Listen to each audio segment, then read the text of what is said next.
มาเด้อมาขึ้นทั้งชั้น3เด้อบัดชั้น3เขาบุกหลวงปู่ศิลา8 558นี่แหละพ่อเก้าอี้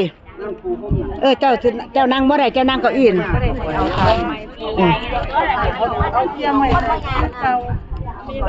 หลายคนมายางจังกว่าคนหลายก็เขาเป็นเครื่องเจ้าน่ะ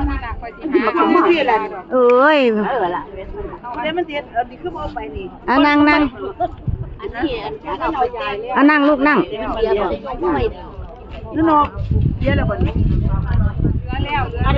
โอ้ยเบิ่งแน่พี่น้องญาติทำเยอะแยะ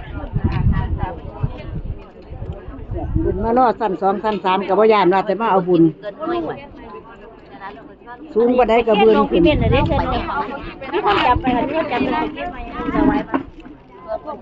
มันมี2บาทแต่ว่าอยู่นี่ก็ต้องมีผู้ช่วยน้องหลอก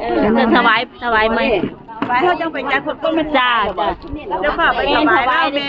ครับผม แต่อยู่พี่เดียวที่แรกว่าส่วนลบเป็นอย่างแล้วก็ หมอลำธินกรพรศิลป์หมอลำธินกรพรศิลป์มาตะโดนหรอวะ สบายดี ครับสบายอยู่แม่กับพวกกันขึ้นมาเนี่ยไป